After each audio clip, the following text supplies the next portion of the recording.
నమస్తే అందరికీ, నేను భార్గవ్.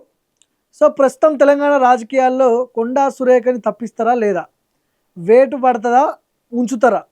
అధిష్టానం రేవంత్ రెడ్డి వెనకుందా, కొండా సురేఖ వెనకుందా? ఇదే చర్చ. మరి ఈ పేపర్లో అయితే ఆల్మోస్ట్ డిసైడ్ చేసినట్టు అనిపించింది నాకు. ఎందుకంటే ఆల్రెడీ ఆంధ్రజ్యోతిలో కూడా ఏబిఎన్ రాధాకృష్ణ ఒకటి క్వశ్చన్ మార్క్ లేకుండా వేసారు, వీళ్ళేమో క్వశ్చన్ మార్క్ తీసారు. ఏబిఎన్ రాధాకృష్ణ పేపర్లో క్వశ్చన్ మార్క్ లేకుండా వార్త వచ్చిందంటే అది కన్ఫామ్గా నిజమైన వార్త అని అర్థం. ఎందుకంటే రేవంత్ రెడ్డి, ఏబిఎన్ రాధాకృష్ణ వేరు కాదు కదా, ఇద్దరు ఒకటే.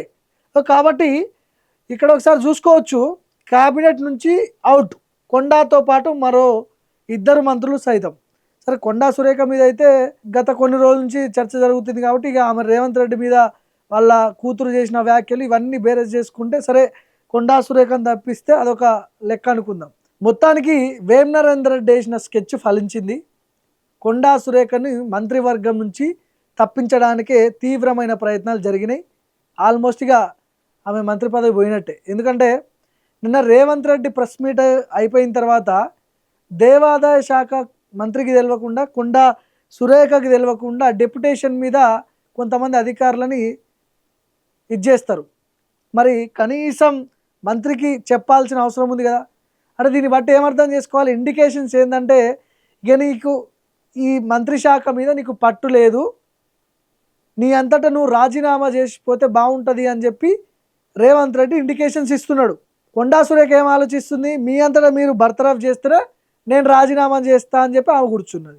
వీళ్ళేమో మానసికంగా ఇబ్బంది పెట్టి ఇట్లా కొండా సురేఖ శాఖలు ఆమెకు తెలియకుండా ట్రాన్స్ఫర్లు, డిప్యుటేషన్ల మీద అటు ఇటు ఇది చేస్తే కొంత బాధపడి ఆమె రిజైన్ చేస్తుందని చెప్పి వాళ్ళు చూస్తున్నారు. సో ఇది మొత్తానికి క్యాబినెట్ ఈ మంత్రి పదవి ఇష్యూ అనేది, బర్తరఫ్ ఇష్యూ అనేది ఏఐసిసి ముందు ఆల్రెడీ రేవంత్ రెడ్డి పెట్టిండు. ఏఐసిసి కూడా బర్తరఫ్ చేయడానికే సముఖంగా ఉంది. అంటే బర్తరఫ్ మీన్స్ ఏమంటుంది అని, ఆమంతటా ఆమె రాజీనామా చేస్తే ఓకే, రాజీనామా చేయకపోతే బర్తరఫ్ చేస్తారు, రెండో ఆప్షన్ కింద. మరి ఇక్కడ కొండాతో పాటు మరో ఇద్దరు మంత్రులు సైతం అని ఇచ్చారు. ఆ ఇద్దరు మంత్రులు ఎవరు? కొండా సురేఖతో పాటు ఇద్దరు మంత్రులు అంటే వెంకటరెడ్డి. ఇప్పుడు రాజగోపాల్ రెడ్డి మంత్రి పదవి అడుగుతున్నాడు. రాజగోపాల్ రెడ్డికి మంత్రి పదవి ఇవ్వాలంటే కోమటిరెడ్డి వెంకటరెడ్డి పదవి తీసి ఆయనకి ఇవ్వాలి, వేరే ఆప్షన్ లేదు. ఇక కోమటిరెడ్డి వెంకటరెడ్డిని రాజీనామా చేయించి మంత్రి పదవికి ఆ ప్లేస్లో రాజగోపాల్ రెడ్డిని ప్రమాణ స్వీకారం చేపియాలి. మరో ఇద్దరు మంత్రులు అంటే 100% ఉంటాడు, కోమటిరెడ్డి ఉంటాడు దాంట్లో. జూపల్లి కృష్ణారావు మీద కూడా ఎలిగేషన్స్ వచ్చినాయి, ఆయనని కూడా మంత్రి పదవి నుంచి తొలగిస్తారని చెప్పి. మరి వాళ్ళిద్దరేనా ఈ మంత్రులు? శ్రావణ మాసం అయిపోయే ముందు రాజగోపాల్, ఇప్పుడు వచ్చే క్యాబినెట్ ఎక్స్పాన్షన్ జరగబోతుంది శ్రావణ మాసంలో. ఈ క్యాబినెట్ ఎక్స్పాన్షన్లో రాజగోపాల్ రెడ్డికి ఆల్రెడీ ఖరారు అయిపోయింది, మొత్తానికి ఫిక్స్ అయిపోయింది ఆయన పేరు. ఈ లిస్టులో ఆయన పేరు ఉంటుందో, ఆయన మంత్రిగా ప్రమాణ స్వీకారం చేయబోతున్నాడు.